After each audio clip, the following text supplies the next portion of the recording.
It was a regular day in class, or so everyone thought. The professor, a man known for his sharp wit and strong opinions, stood at the front of the lecture hall. He was a staunch skeptic, often using his platform to challenge religious beliefs, and today was no different. With a smirk on his face, he turned to the class and said, "Religion is nothing more than a crutch for the weak. Faith is an illusion people cling to because they fear the unknown." The students shifted uncomfortably in their seats, but most remained silent. They had heard this kind of talk before. However, in the middle of the room sat Barron, a quiet student who rarely spoke unless called upon. He was known for his intellect, but rarely engaged in debates, choosing instead to observe and reflect. But today was different. Today, something in the air felt different.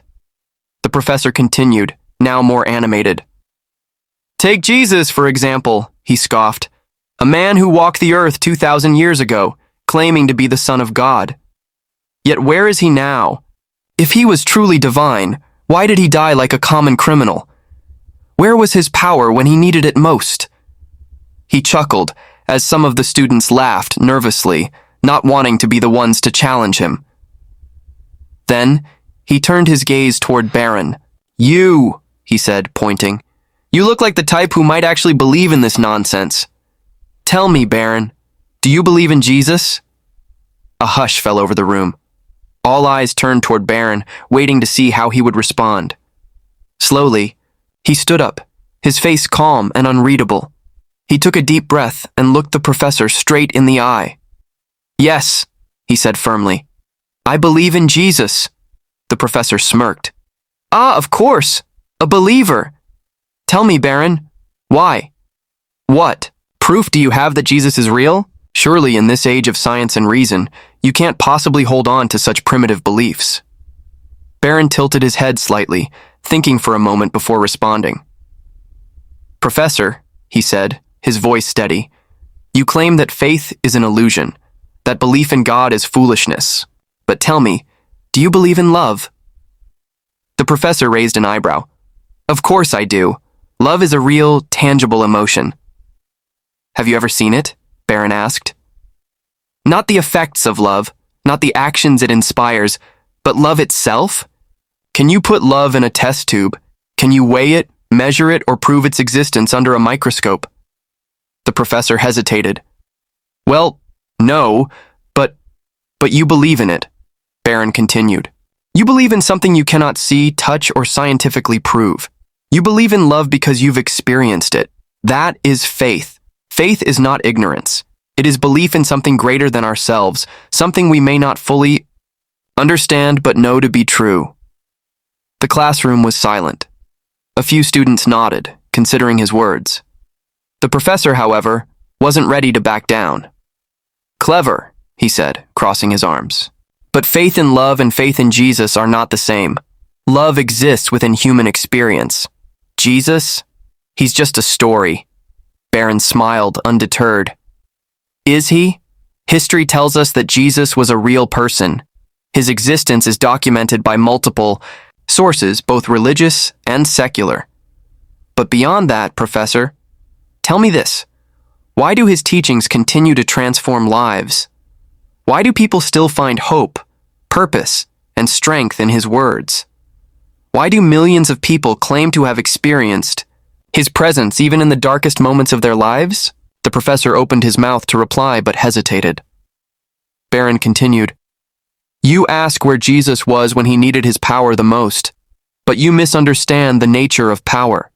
True power is not in avoiding suffering, but in enduring it for the sake of others. Jesus didn't come to conquer Rome or impress scholars.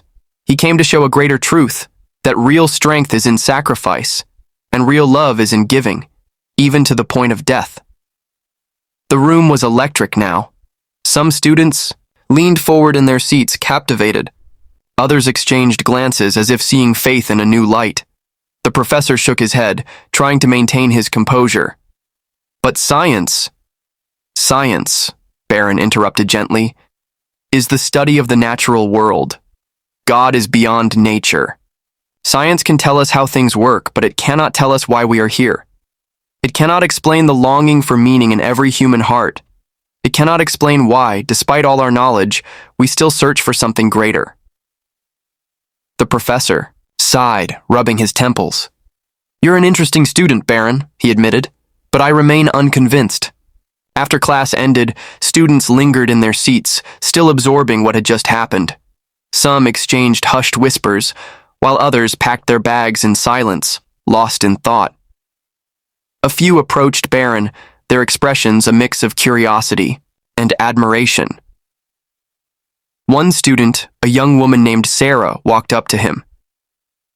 "That was incredible," she said. "I've always believed in God, but I've never known how to explain my faith when someone challenges it. The way you spoke, it made so much sense." Barron smiled humbly. "It's not about winning arguments," he said. "It's about seeking the truth. If we really search for it, we'll find it." Another student, Jason, who had always sided with the professor in past discussions, crossed his arms and studied Barron. "I still don't buy it," he said, "but I'll admit, you gave me something to think about." "That's all I ask," Barron replied. "Think, search, question, but also be open to answers you may not expect." The professor, who had been erasing the board, overheard the exchange. He turned around, watching Barron carefully. Something about the student intrigued him. There was no arrogance in his words, no need to prove himself right, just a quiet confidence that couldn't be shaken. "Barron," the professor called out as the remaining students filed out. "A word?" Barron nodded and walked up to the desk. The professor leaned against the table, arms crossed. "Where did you learn to argue like that?" Barron chuckled. "I don't see it as arguing, Professor. I see it as sharing." The professor exhaled sharply, as if amused. "You're different from most believers I've met. They get defensive, emotional. You were calm." Barron nodded. "Truth doesn't panic." The professor tapped a finger on the desk. "Let me ask you something. What if you're wrong? What if, when you die, there's nothing? No heaven, no God, just—" Barron considered the professor's question carefully before responding. His gaze was steady, his expression thoughtful. "If I'm wrong," he said slowly, "then I've lived a life guided by hope, love, and purpose. I've found meaning in serving others, in believing that there's more to life than just survival. If at the end of it all there's nothing, then I've still lost nothing. But, Professor—" He paused, letting his words settle before continuing. "What if—" "You're wrong." The professor's smirk faltered slightly. He opened his mouth to reply, then hesitated. Barron continued, his voice gentle but firm. "What if there is a God? What if Jesus really was who he claimed to be? What if there is a judgment, an eternity beyond this life? What then?" The team. Professor ran a hand through his hair and let out a slow breath. "That's the wager, isn't it?" he muttered. "Yes," Barron said. "It's the greatest wager of all." For a moment, neither spoke. The room was empty now, just the two of them left in the quiet space. The professor shook his head with a small chuckle, though there was no mockery in it this time. "You're an interesting young man, Barron. You're not like most students I've had." Barron shrugged. "I'm just someone searching for truth, like everyone else." The professor studied him for a moment longer, then picked up his bag. "Well," he said, "I don't think you'll convince me today, but—" He paused, almost as if he were debating something internally. Then with a nod, he added, "I might just do some thinking of my own." Barron smiled. "That's all I could ask for, Professor." The professor gave him one last look before walking toward the door. But just before stepping out, he turned slightly and said, "See you next class, Barron." Barron simply nodded, watching as the professor disappeared down the hallway. As he finally gathered his own things and headed out, he couldn't help but feel a sense of peace. He hadn't set out to change anyone's mind, but something had shifted. A seed had been planted. And sometimes, That's all it takes. As Barron stepped out of the lecture hall, the crisp afternoon air greeted him. He took a deep breath, his mind still reflecting on the exchange that had just taken place. He wasn't sure if the professor would ever change his beliefs, but something, in the way he had responded, told Barron that the conversation had struck a chord. Walking through campus, he noticed a small group of students waiting for him. Sarah, Jason, and a few others who had been in class were gathered near a bench. Their expressions ranged from admiration to deep contemplation. "That was amazing," Sarah said again, shaking her head. "You weren't just debating, you were making sense. I've always been afraid of being challenged like that, but you handled it with so much confidence." Barron smiled. "It's not about winning. It's about being ready to give an answer when people ask. I don't have all the answers, but I do know that faith isn't blind." Jason, still skeptical, folded his arms. "I respect how you handled yourself, but I still have questions. If God is real, why doesn't he just show himself? Why make people guess?" Barron nodded. "That's a fair question, but think about this. If God forced everyone to believe by appearing in the sky, where would free will be? Real love, real faith requires choice. If someone is forced to believe, is it really belief?" Jason considered that for a moment, rubbing his chin. "Still seems like he could make it easier." Barron chuckled. "Maybe. Or maybe he gives just enough evidence for those who truly seek him." The group fell silent, each person lost in their own thoughts. Just then, another voice broke in. "Barron!" The students turned to see Professor Reynolds standing a few feet away, hands in his pockets. Barron straightened. "Professor?" The professor sighed, looking up at the sky for a moment before speaking. "You really got me thinking today." He shifted his stance and then, after a pause, admitted, "I'm not saying I believe, but I'm saying I'll read. I'll look into it. I owe myself that much." Barron smiled, a genuine warmth in his expression. "That's all I ask, Professor. Seek truth wherever it leads." The professor nodded, his eyes still carrying the weight of years of skepticism, but also something new, curiosity. Without another word, he turned and walked away, leaving Barron and the students watching in silence. Sarah let out a small laugh. "Did that just happen?" Barron chuckled. "Yeah, it did." Jason shook his head. "Well, if nothing else, you've got me thinking too." Barron slung his bag over his shoulder. "That's all any of us can do. Keep searching. Keep asking. Truth isn't afraid of being questioned."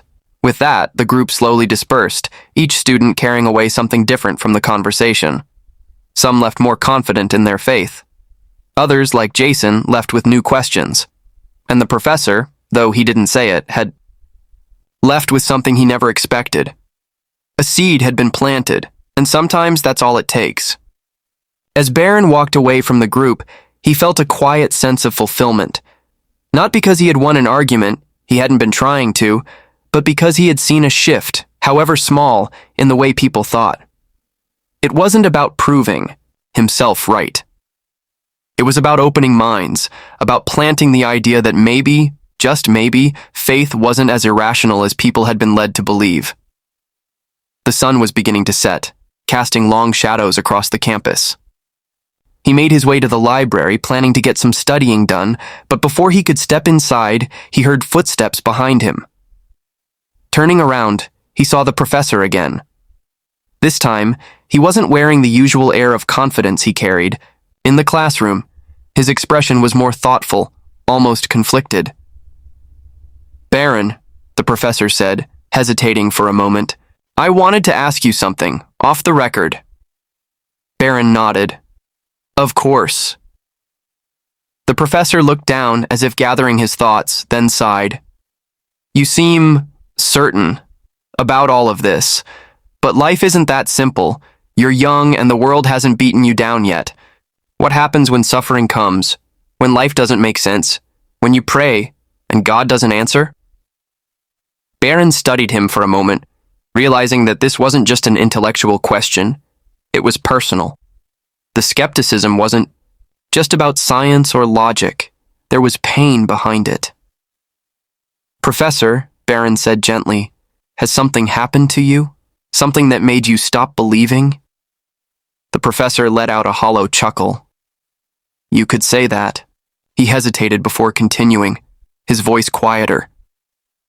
"When I was younger, I was a lot like you. I believed. I prayed.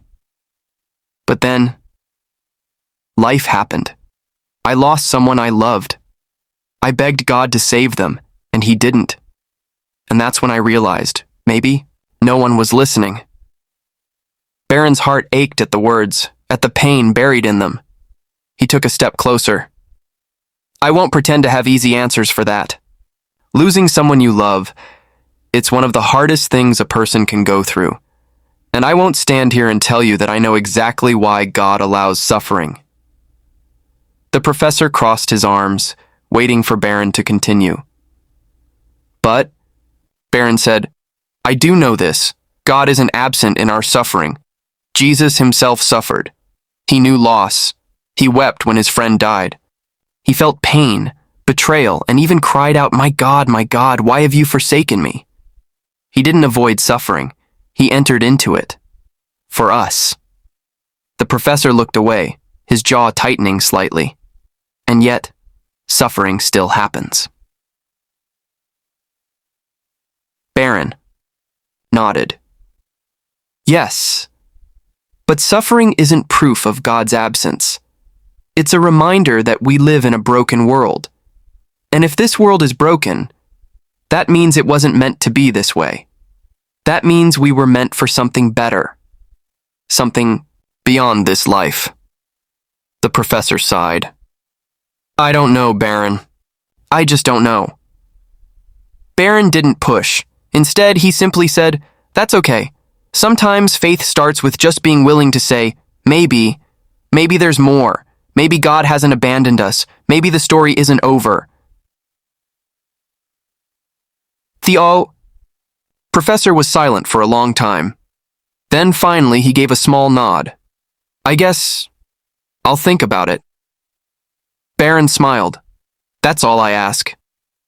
With that, the professor turned and walked away, disappearing into the dimming light of the evening. Barron watched him go, knowing that the journey to faith isn't always instant.